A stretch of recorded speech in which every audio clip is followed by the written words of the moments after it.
فلا تحسبن الله مخلف وعده رسله إن الله عزيز ذو انتقام. إن الحمد لله نحمده ونستعينه ونستغفره ونؤمن به ونتوكل عليه ونعوذ بالله من شرور أنفسنا ومن سيئات أعمالنا. من يهده الله فلا مضل له ومن يضلل فلا هادي له. وأشهد أن لا إله إلا الله وحده لا شريك له وأشهد أن محمدا عبده ورسوله.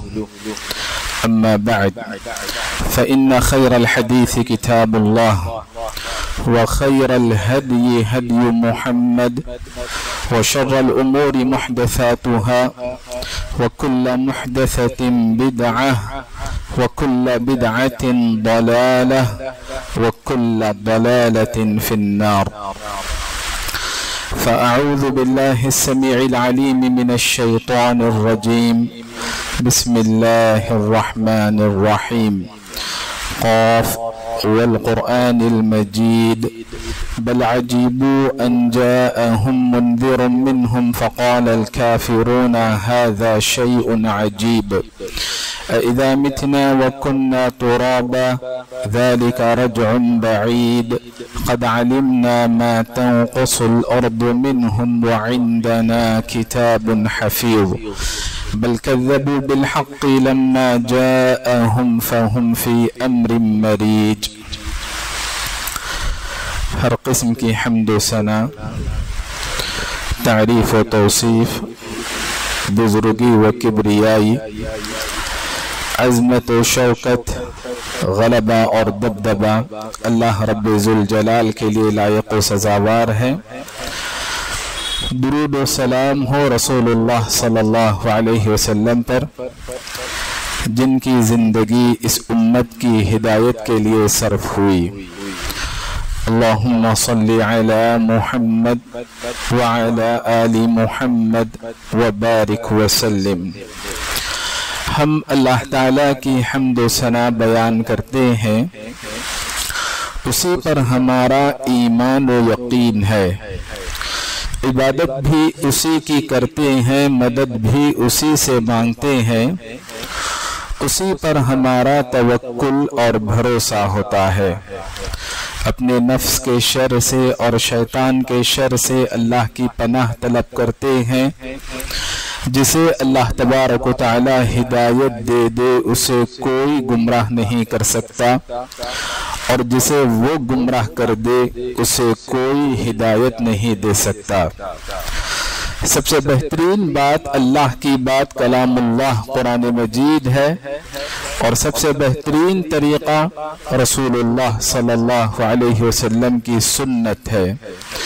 سب سے بہترین کام دین مکمل ہونے کے بعد دین میں نیا کام ہے، اور دین میں ہر نیا کام بدعت ہے، اور ہر بدعت گمراہی ہے، اور ہر گمراہی جہنم کی آگ میں لے جانے والی ہے۔ قرآن مجید کا مطالعہ کرنے سے ہمیں یہ بات معلوم ہوتی ہے کہ اللہ تبارک و تعالیٰ نے بہت ساری ایسی آیتیں نازل فرمائیں جن میں اللہ نے عقل سلیم کی حفاظت کرنے اور عقل سلیم کا صحیح استعمال کرنے کا حکم دیا۔ دین کی ہر بات معقول ہے، لیکن عقل سلیم رہنا، مناسب رہنا، محفوظ رہنا ضروری ہے۔ جب سے لوگوں کے درمیان یہ رواج چل پڑا کہ دین کی ہر بات کو عقل کی کسوٹی پر پرکھیں گے اور اس کے بعد تسلیم کریں گے، اس وقت سے لوگوں کے درمیان مختلف گمراہیاں اور مختلف فتنے پنپنے لگے ہیں۔ دین کی ہر بات کو تسلیم کرنا چاہیے، اپنی عقل کو شریعت کے مطابق اور اس کے حوالے کرنے کی کوشش کرنی چاہیے، کیونکہ اللہ نے ہر کسی کو عقل ایک درجے میں نہیں عطا کی، سب کا مزاج، سب کا ذوق مختلف رہتا ہے، سب کی پسند اور ناپسند مختلف رہتی ہے، لہذا عقل کی بنا پر شریعت کی کسوٹی، عقل کی کسوٹی کی بنا پر شریعت کی تعلیمات کو پرکھا نہیں جا سکتا۔ کچھ لوگوں نے یہ غلط اصول اختیار کیا اور نتیجتاً بہت ساری اسلامی تعلیمات کا انکار کرنے لگے، جیسا کہ کبھی عذاب قبر کا انکار کیا، کبھی جنات اور شیاطین کے وجود کا انکار کیا، اور کبھی جادو کی حقیقت کا انکار کیا۔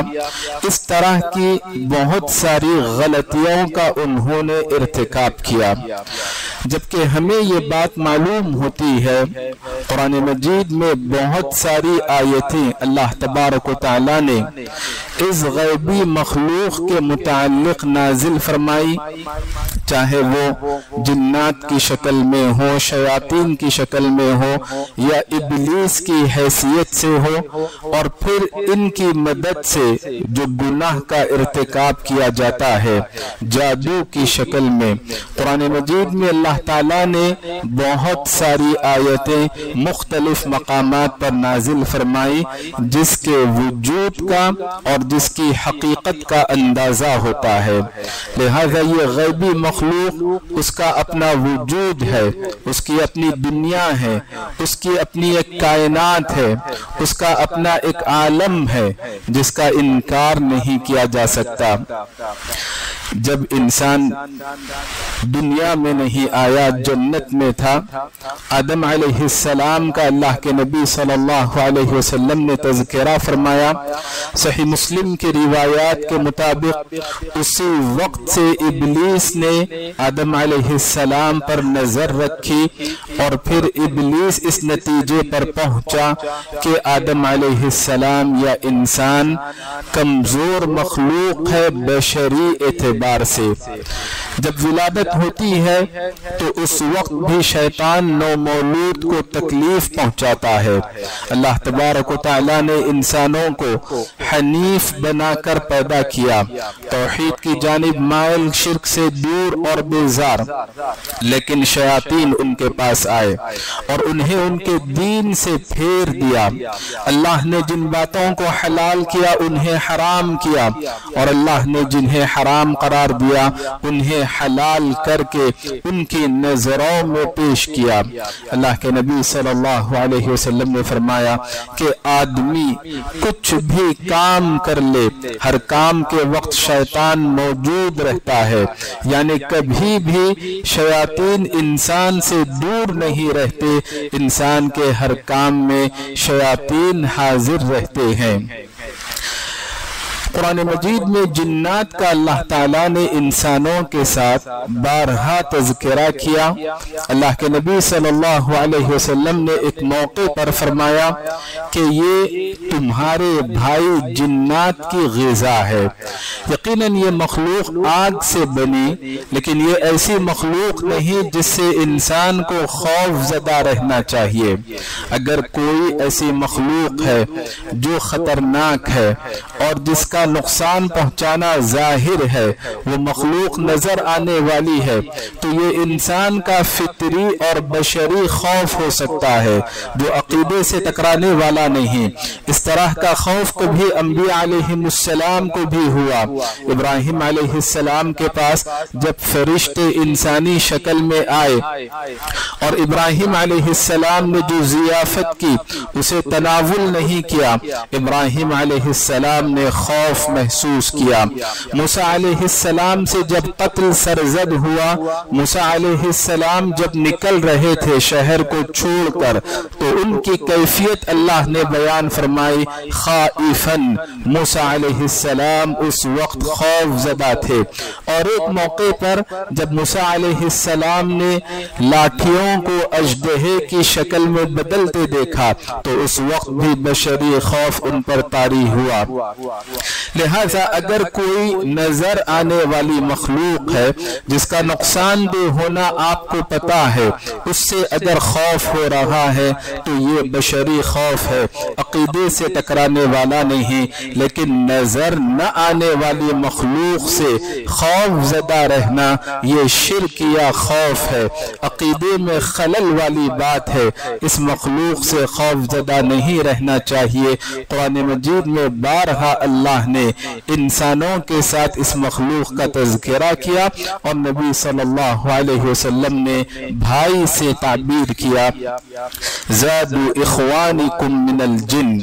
اللہ کے نبی صلی اللہ علیہ وسلم نے یہ بات بتائی کہ اس مخلوق کو آگ سے بنایا گیا۔ قرآن مجید میں بھی یہ بات بتائی گئی کچھ تفصیل سے، والجان خلقناہ من قبل من نار السموم۔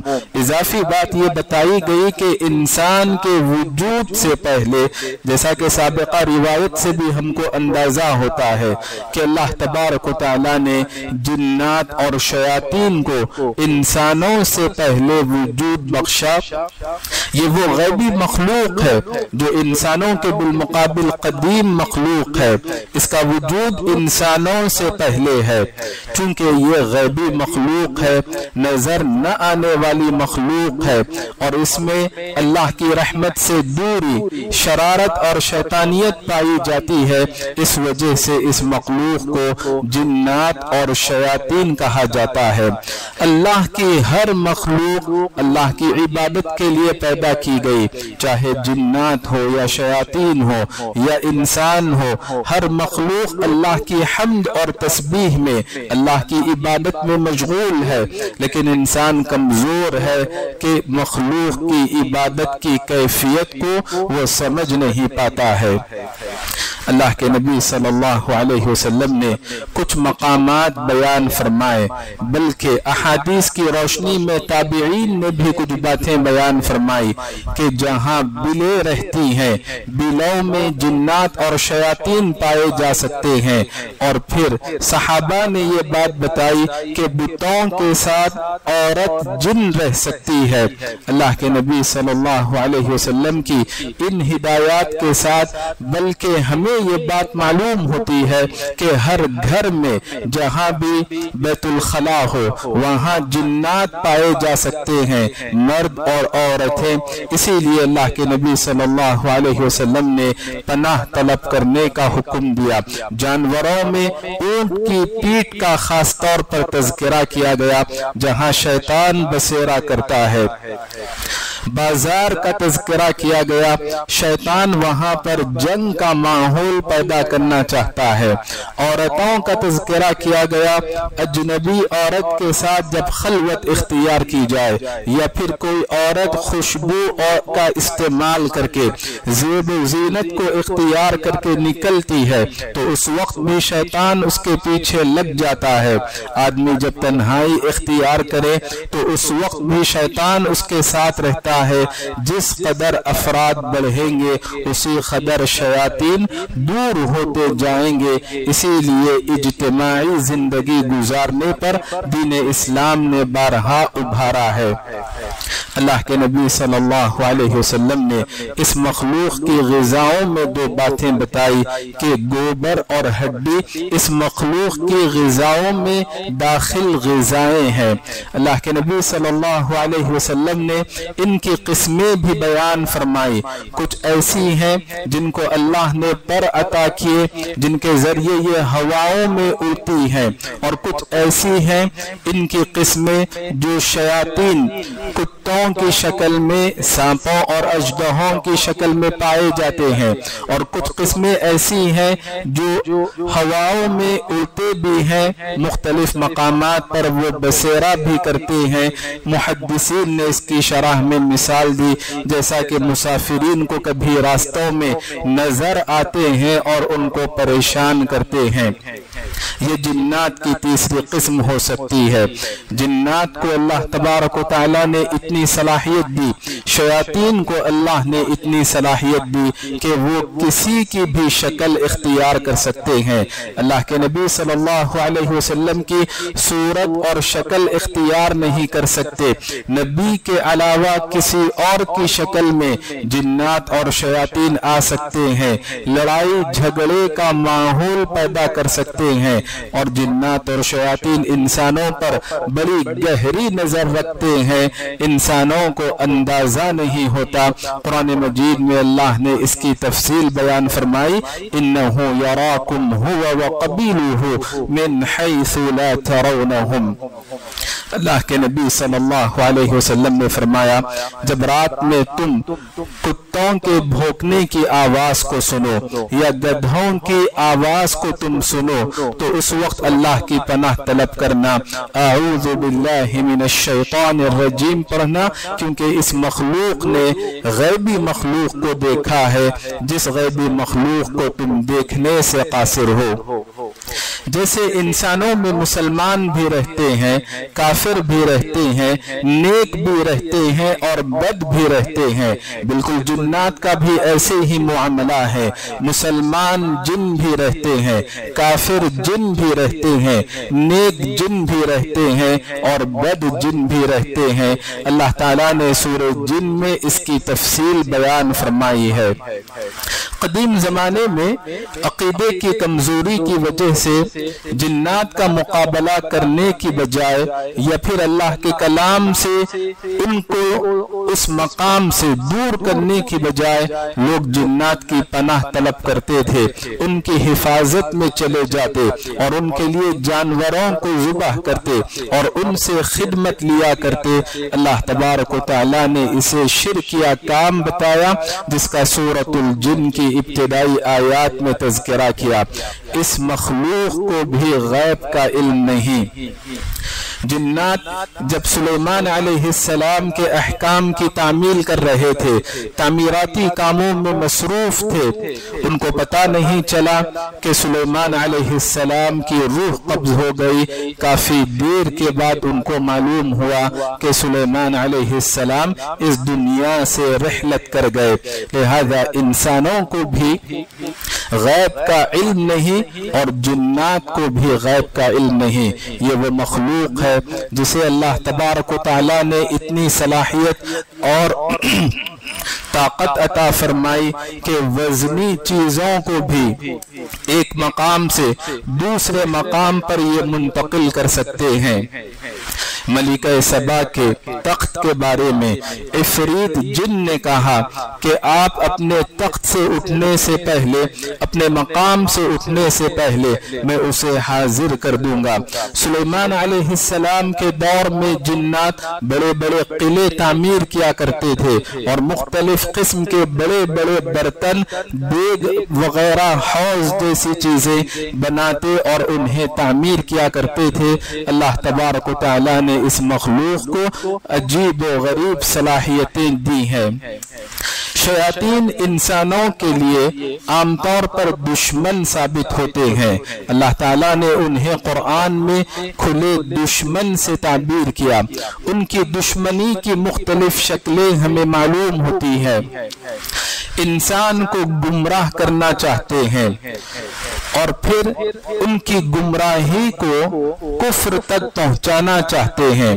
اللہ تبارک و تعالیٰ کے متعلق ذہن میں اور دل میں غلط خیالات ڈالنا، وسوسے ڈالنا، شبہات پیدا کرنا، سوالات پیدا کرنا، تو جب یہ کیفیت ہو اللہ کے متعلق سوالات کی جب کیفیت ہو تو نبی صلی اللہ علیہ وسلم نے پناہ طلب کرنے کا حکم دیا۔ جنات اور شیاطین نماز جیسی عبادتوں کو متاثر کرتے ہیں۔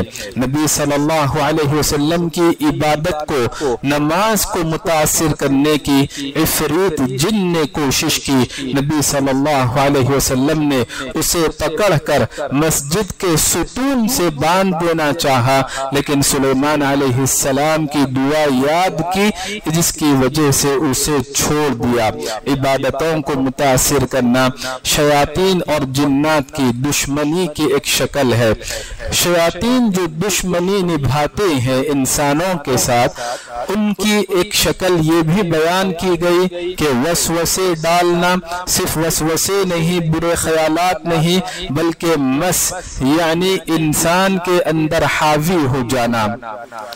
قرآنی آیات ہمیں یہ بتاتی ہیں کہ شیاطین انسانوں پر وارد ہوتے ہیں، حاوی اور مسلط ہوتے ہیں۔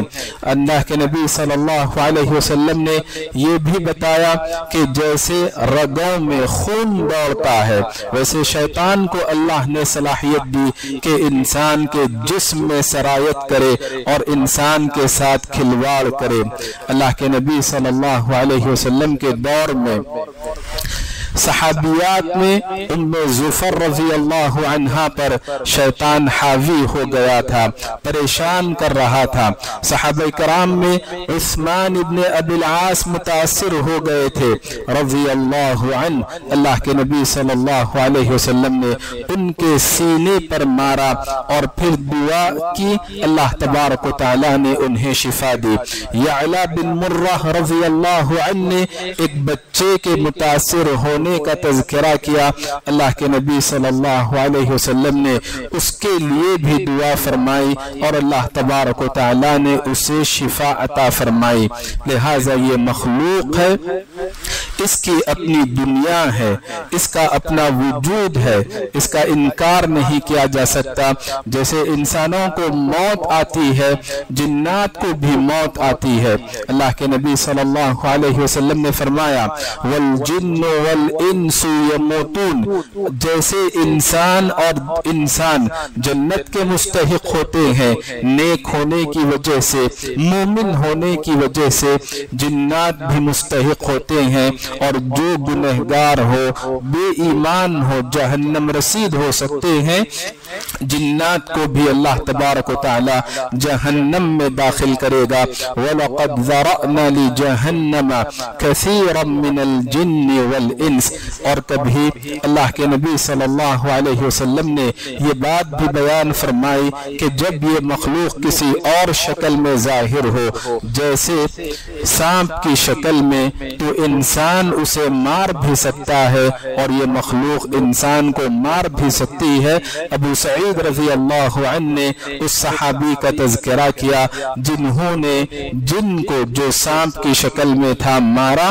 پتہ نہیں کہ دونوں میں سب سے پہلے کس کی موت واقع ہوئی، دونوں موت کے شکار ہو گئے۔ اللہ کے نبی صلی اللہ علیہ وسلم کی یہ تعلیمات ہمیں یہ بتاتی ہے کہ اس کی حقیقت ہے، اس کا وجود ہے، محض عقل کی بنا پر اس کا انکار کرنا، شرعی تعلیمات کا، قرآنی آیات کا، نبوی روایات کا انکار کرنا ہے۔ واللہ تعالی اعلم، وصلی اللہ علی النبی وسلم۔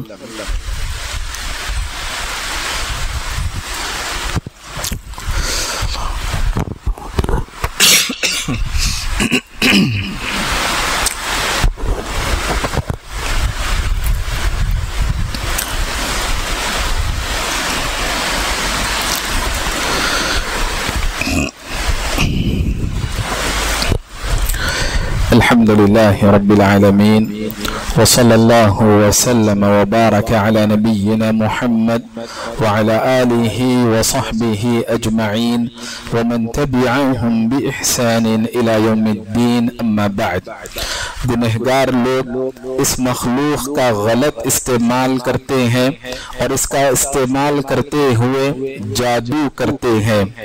جادو کا بھی وجود ہے، اس کی اپنی حقیقت ہے، اس کا انکار نہیں کیا جا سکتا، بلکہ جب سے نبوت اور رسالت کا سلسلہ جاری ہے اس وقت سے جادو کا وجود ہے۔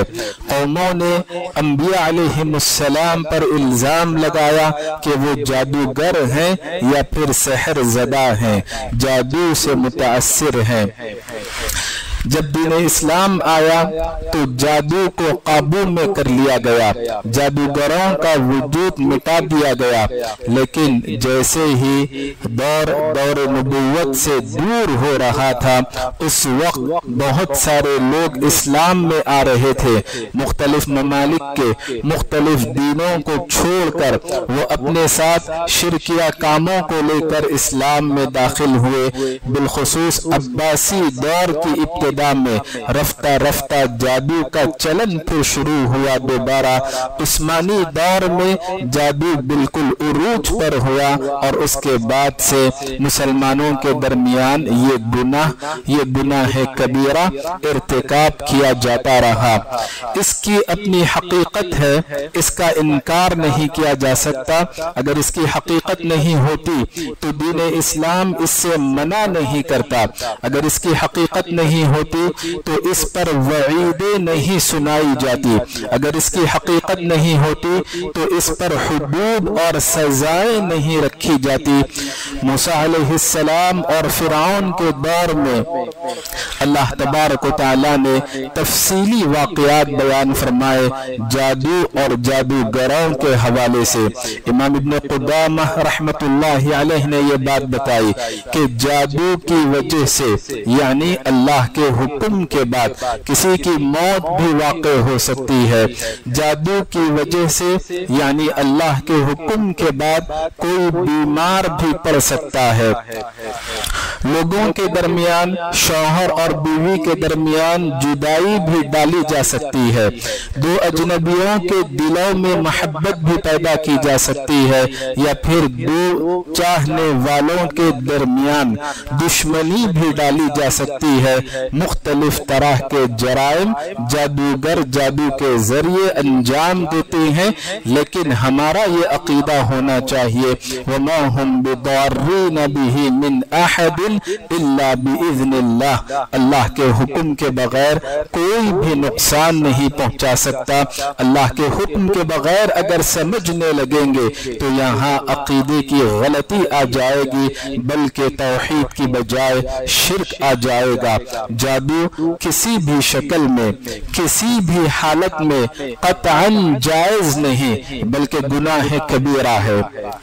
قرآن نے کفر کی تعبیر استعمال کی، انما نحن فتنة فلا تکفر، جو لوگ جادوگر کے پاس جاتے ہیں کفریہ کام کرتے ہیں، جادو کرانا یعنی کفریہ کام انجام دینا ہے۔ احادیث میں جادو کی قسموں کو شرک بتایا گیا، قرآن میں کفر بتایا گیا، احادیث میں شرک بتایا گیا۔ ان الرقى والتمائم والتول شرک، اور کبھی گناہ کبیرہ سے دونوں جہانوں کو ہلاک کرنے والے، دونوں جہانوں میں انسان کو ہلاک کرنے والے گناہ کبیرہ بتایا گیا۔ اور جو جادو کرتے ہیں کرواتے ہیں دونوں کے متعلق یہ بات بتائی گئی لیس منا، وہ ہم مسلمانوں میں سے نہیں۔ صرف کاہن کے پاس جو علم غیب کا دعویٰ کرنے والا ہے اس کے پاس جا کر سوال کرنے سے 40 دن کی نماز قبول نہیں ہوتی ہے، تو جادوگروں کے پاس جانا اور جادو کا ارتکاب کرنا محض انتقام لینے کے لیے، اپنی ذاتی عداوتیں پوری کرنے کے لیے یا پھر کسی اور غرض سے، ایسی صورت میں کس قدر وعید ہوگی، عبادتوں کا کیا حال ہوگا۔ جس گناہ پر دین اسلام نے کفر کی وعید سنائی، شرک کی وعید سنائی، کفر اور شرک کا حکم لگایا، ایسی صورت میں ایمان باقی نہیں رہتا۔ اگر اسلامی حکومت ہوتی تو جادوگروں کی سزا قتل ہے، اگر وہ سچی توبہ بھی کرتا تو اس کی توبہ اس کے اور اس کے رب کے درمیان ہوتی، لیکن دنیا میں اس کو نصیحت کا سامان اور عبرت کا سامان بنایا جاتا۔ مسلم معاشرے کو چاہیے کہ ان جیسے جرائم سے اپنے آپ کو بچا کر رکھے اور اللہ کے کلام سے قریب ہو۔ اللہ کے کلام میں شفا بھی ہے، اللہ کے کلام میں رحمت بھی ہے، اللہ کے کلام میں برکت برکت بھی ہے، اللہ کے کلام میں سکون اور طمانینت ہے۔ واللہ تعالی اعلم وصلی اللہ علی النبی وسلم۔ اقول قولی هذا واستغفر اللہ لی ولکم ولسائر المؤمنین فاستغفروه انه هو الغفور